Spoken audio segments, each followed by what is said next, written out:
you ready? No, we just need the stations.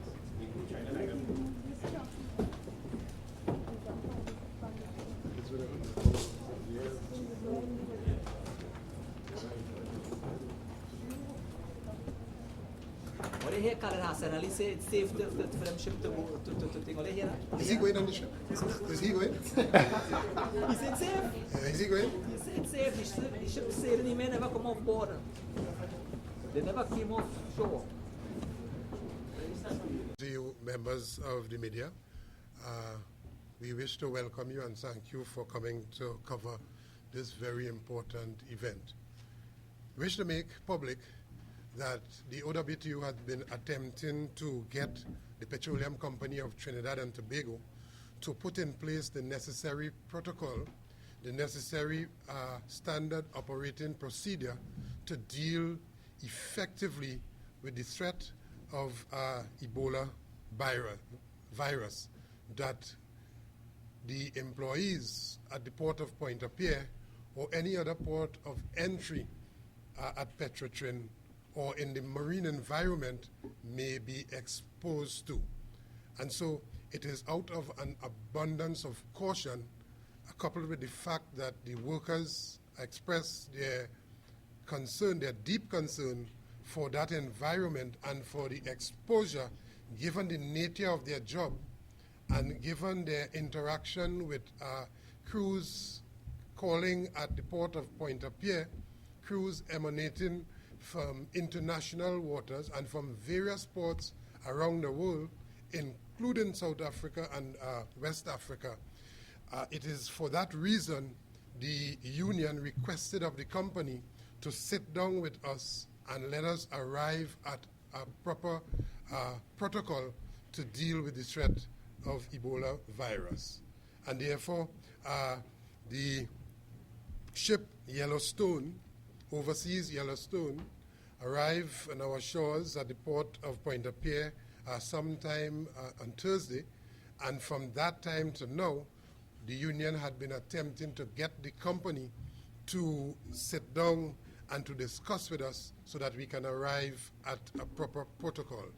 You must know that the employees who work at the port of Pointe-à-Pierre, the employees who work in the marine environment, all of whom are in danger of coming into contact with persons who crew these vessels which come from international destinations and ports of origin, that those employees live in communities, and therefore any threat or any exposure to the Ebola virus would put at risk not only the employees, but the homes, the families, the communities from where they hail.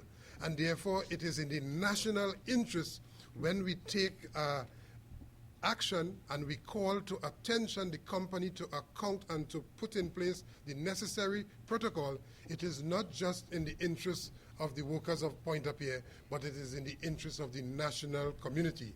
And therefore, we are saying all ports of entry at the airport and at our seaports and so on, our coastlines, but most of all, those which we have direct control over, we must do our utmost to ensure that we protect the lives, the limbs, the well-being of the workers and the citizenry at large. And therefore, it is on that basis we requested an urgent meeting with the company yesterday morning, which meeting started around 10 a.m. and concluded sometime after 12, but which meeting thus far the company did not produce the requisite protocol. We requested to meet again, and we met for a second time yesterday afternoon from somewhere approximately 3 p.m. to 5 p.m., and yet still the company could not have engaged in the critical discussions to arrive at the necessary protocol that the workers at the port would feel safe. And therefore, the company exhibited on both occasions a type of callous disregard for their duty of care, both in terms of humanity and also in terms of the letter of the law as it relates to the Occupational Safety and Health Act.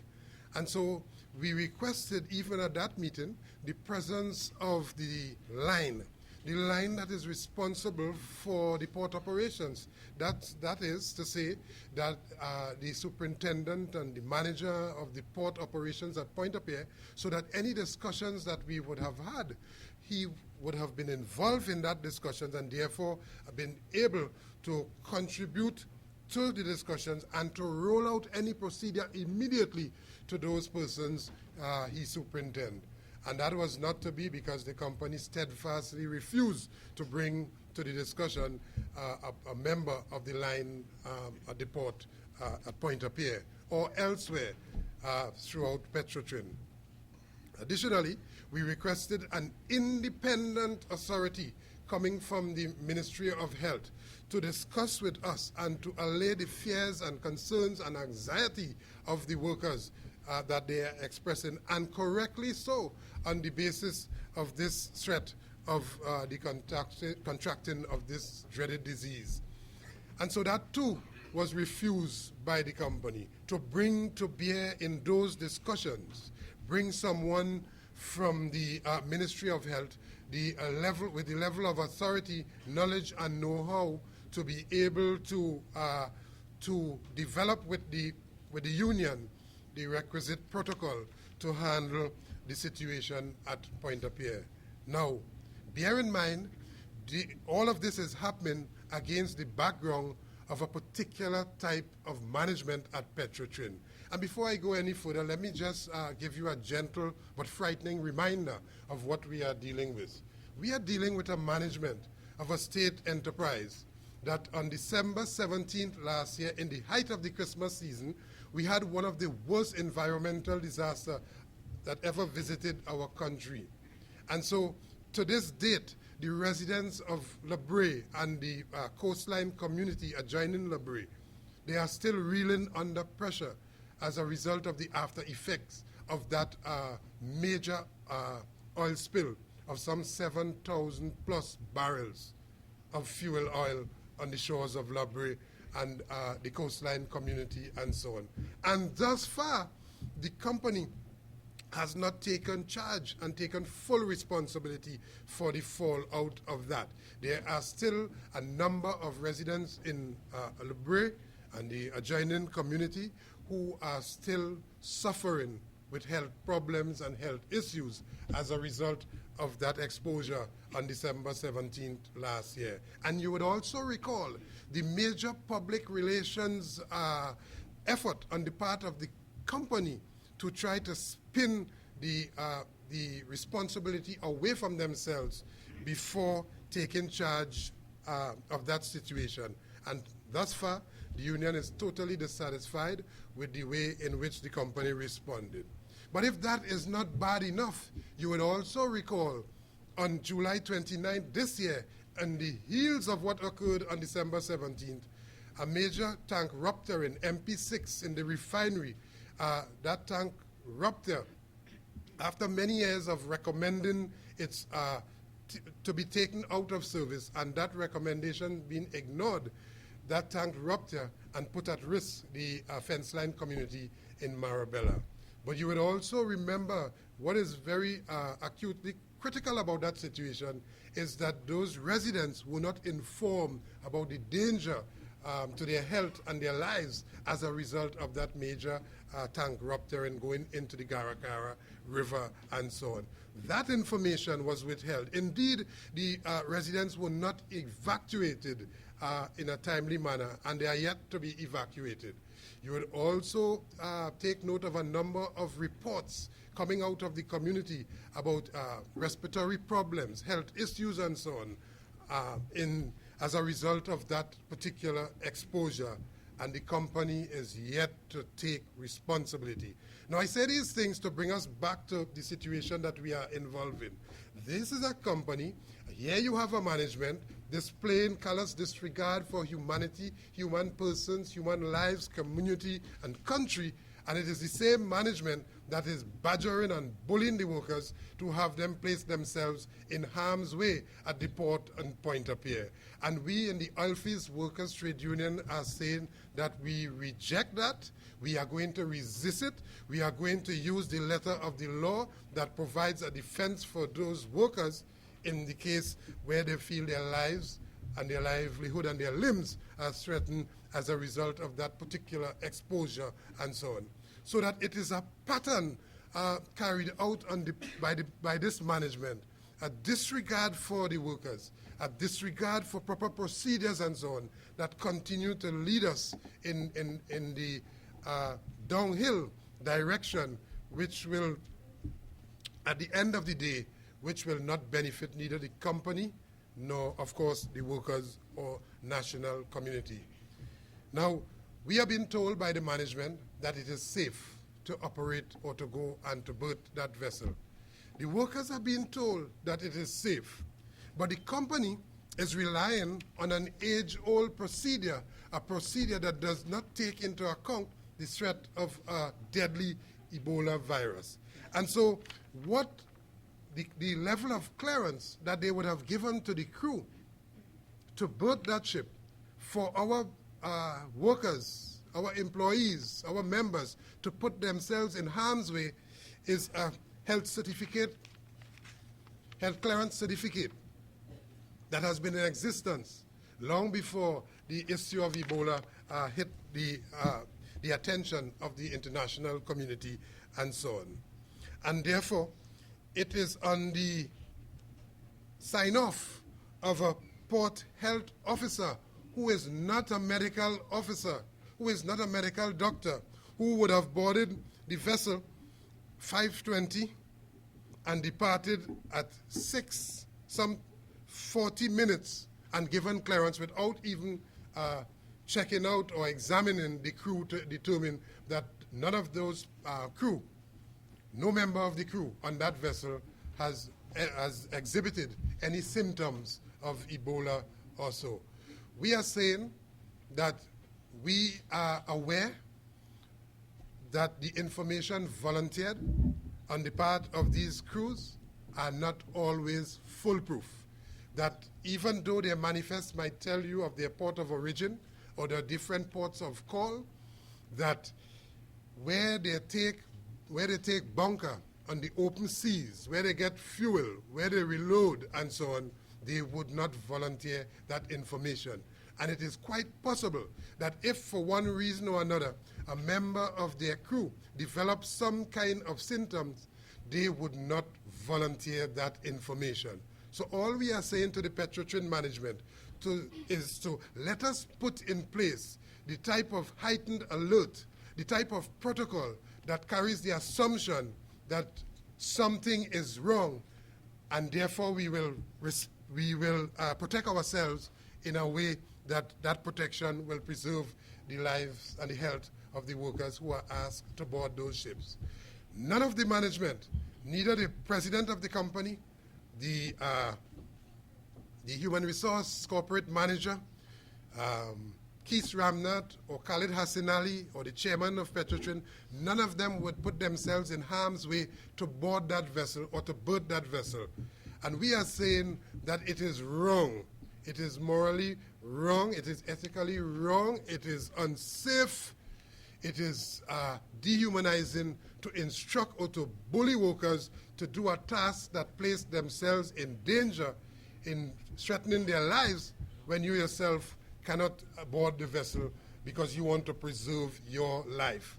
We are saying that we are ensuring that the workers who exercise their right under Section 15 of the Occupational Safety and Health Act, and which workers have triggered the procedure that they have requested the Safety and Health Committee.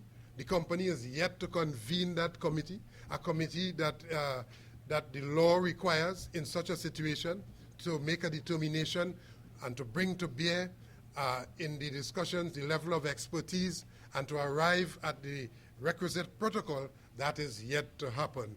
And we are saying until and unless those things are put in place, the workers are correct to exercise their right in law to withhold their labor to place themselves in harm's way. Whether or not it is so, a determination will tell us whether it is safe or not, and the law provides for that. The whole question of an Ebola kit, they are yet to provide that. They are yet to tell the workers how to treat with a patient or a person or a crew member who needs emergency care, which crew member may at any point in time be required to be rushed to our medical facilities, but who comes from on board one of those ships. And we are saying it is not just that ship. PETROTRIN, unfortunately, because of bad management, has to import crude on an almost weekly basis. So you would have regular ships coming to deliver cargo at the port of Pointe-à-Pierre. And once that activity continues to occur, you have to get workers involved. And therefore, it is ultra reasonable for any humane management to say, hey, listen, because of these activities, let us put in place the required protocol, standard operating procedures and so on, a heightened sense of alert so that we would protect in the first instance our employees. But at PETROTRIN, there's a law unto themselves. And so as a result of that and the high level of arrogance and ignorance, we continue to see workers being placed in harm's way. In the OWTU, we cannot, will not, and shall not support that. It is wrong to instruct workers to do something that is unsafe, worse yet, something that you would not do for yourself or even place yourself in that environment. And so we await the company. We await the company to call us, for us to sit down and to have the type of discussion to arrive at the type of approach to deal with that type of environment and that threat that could exist. May I also say that the situation could be replicated outside offshore Trinidad or elsewhere where PETROTRIN has marine operations. Because if for whatever reason in that environment you have vessels coming from points of origin that we are not sure about, but we strongly suspect that they came into contact or they have on board persons of that nature, it will be problems for that particular environment. And therefore, it will be difficult to respond to any SOS call which is required while at sea. And that is the kind of exposure the company is placing the national community to. And we are saying it is wrong, and we are calling on the management. We are calling on the Minister of Health. We are calling on the OSH authority. We are calling on the required authority to get involved in this issue. Do not politicize this issue. This issue is a health issue. It is not an industrial relations issue. It has nothing to do with collective bargaining. It has nothing to do with money or terms and conditions. It has only to do with the lives and the limbs and the health and the welfare of the workers and by extension the communities from which they hail. Yes? Thank you very much. No, don't make that mistake.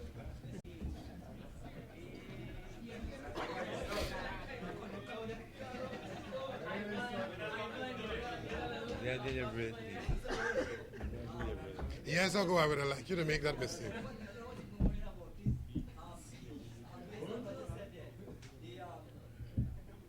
Caribbean Health Agency, they've been meeting and dialogue with Trinidadians, all divisions of health sector, right? Not only at your port, but we're talking about the airport, Port of Spain, Guaya, everywhere. And what you're saying is that they are not considering what you are saying, they are not considering that?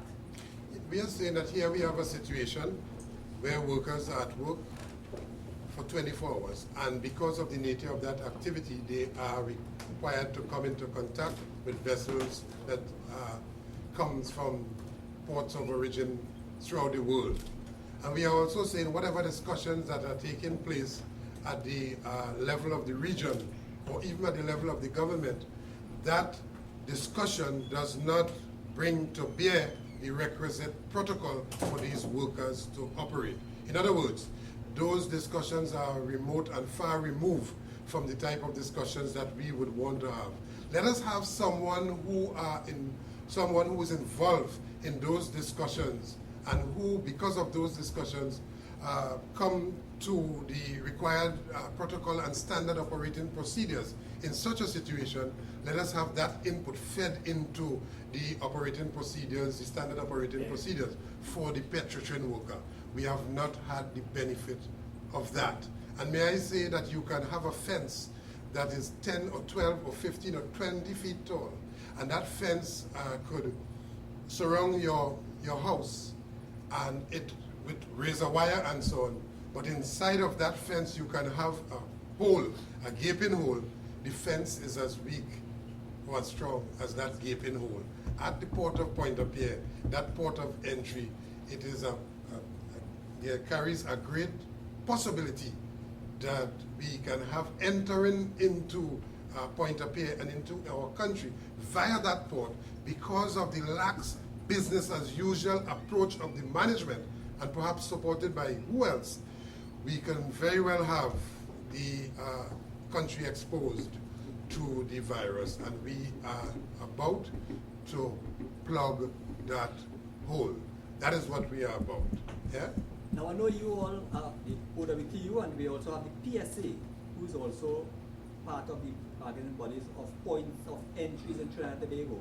So what will make OWTU happy as regarding this Ebola situation versus the World Health, the regional health authorities? I'm not too sure about happy, Ivan. I think that, and we cannot speak for the PSA, and I'd rather not comment on what they are doing or what they're not doing. Suffice it to say that at this point, there is a heightened level of anxiety and anxiousness and so on, and deep concern on the part of the workers at the port, because they just don't know, and they are working in an environment that places them at serious risk of coming into contact with crews that are responsible for those vessels that they are required to build. And therefore we are saying that we cannot, again for yet another time, rely on information or even documentation from the crews of those vessels. What if, for whatever reason, there's someone in one of those cabins or in one of some one of the compartments on the ship is quarantined or in high fever or exhibiting some symptoms? They would not tell us that. And our authority, having boarded the ship for some 20 minutes, did not check that. And therefore they are given the clearance on the basis of some procedure pre this Ebola virus exposure. And we are saying it is not enough. It is not nearly enough. And the workers have acted reasonable. They have acted within their rights to trigger all of the procedures to the letter in terms of requiring the committee, and secondly, a call for the Occupational Safety and Health Authority. Ask yourself the question, why hasn't the Occupational Safety and Health Authority been called in? Or why haven't they made an intervention to determine what is happening here in such a serious situation? Yeah? What is the stance of the union workers talking now with regards to ship stuff? Well, the workers are awaiting the implementation of the proper protocol, yes, to deal with the issue of a perceived threat. We have to make the assumption that there exists the threat of the exposure on all of those ships simply because the nature of their operation. And it is not good to say that their port of origin had been cleared. Those ships bunker in open seas. Those ships, yes, bunker in open seas. be aware. And that is where the bunkering racket was taking place recently, because you had persons from the management and from top persons in the government involved in a particular racket, yes, dealing with the issue of bunkering and so on, selling fuel on the open sea, placing the gas station on the open sea. Let's say, what if they would have come into contact with some bunkering outfit whom we don't know? We cannot guarantee, and therefore we must not take any precautions. We must err on the side of caution. But unfortunately for PETROTRIN, today, Tuesday, after that ship would have docked at our port in our waters, Tuesday, after Thursday, after Saturday, after Sunday, after Monday, it is business as usual for the management of PETROTRIN. For the OWTU, it is anything but business as usual. If the management does not discharge its duty of care to protect the workers, to ensure that anxiety levels are lowered, and to ensure that the workers feel safe, it is not only about making the place safe, but I must feel safe that the management has done all the management has to do, cleared all its responsibility in law, duty of care to ensure that that environment is safe, and then I can feel safe as a worker to perform that the required task. Thus far, that has not happened. Is it a state of panic? Is it the workers are afraid to go to the port, they're afraid to be trying to stay in contact? So Well, in the absence of information about a situation like this, it could very well lead to a situation like that. And we are saying that, yes, the activity must be conducted to continue the operations at PETROTRIN, but it must be conducted in a safe way, a way in which demonstrates to me that my life is cherished and taken care of.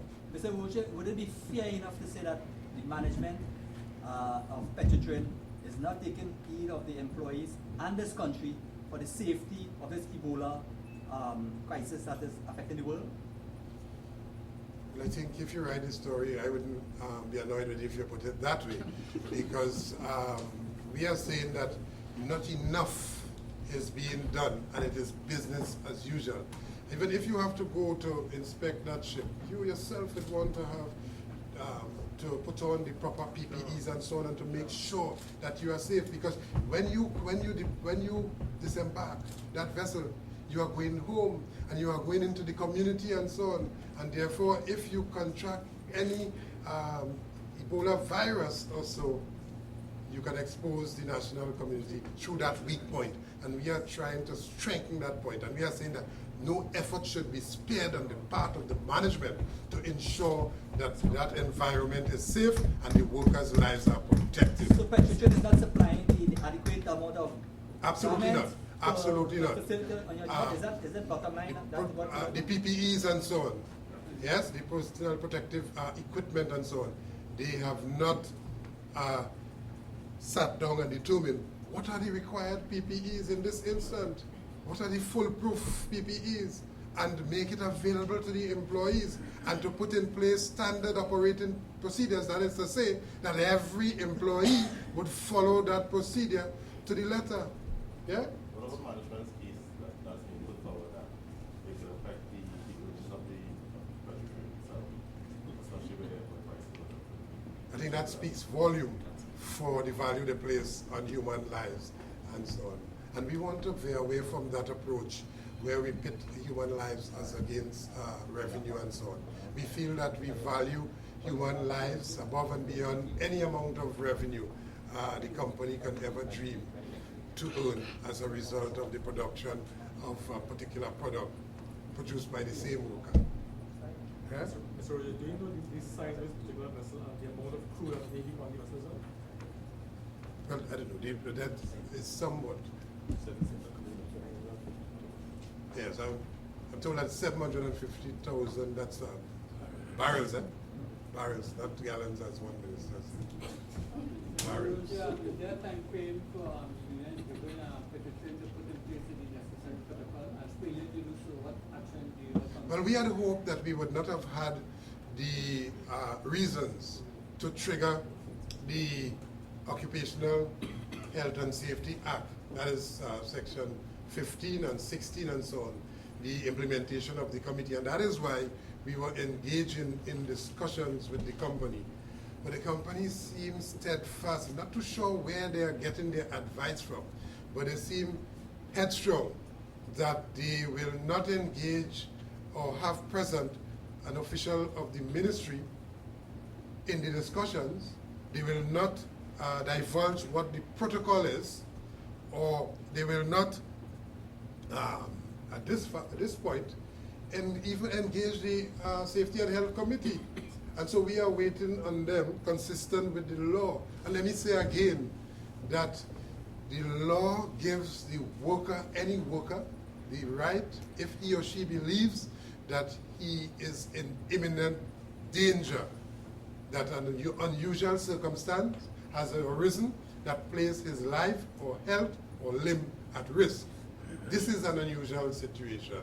And so as a result of that situation, they have triggered the Occupational Safety and Health Act, that provision that relates to the formation of the committee. If they do not put the committee in place today, we are making an open call for the intervention of the Occupational Health and Safety Authority, for the OSH inspector, the chief inspector, to visit that environment and to have in place the proper protocol to allow for work to continue freely. Let me make this point again, that the workers are not refusing to work. This is not an industrial relations issue. This issue has nothing to do with anything else but the issue of health and life and the protection and preservation of an environment that would make me feel safe while at work. Mr. Roget, let me take it a national issue here. Same Ebola. Do you support the fact that Carnival should be postponed in 2015?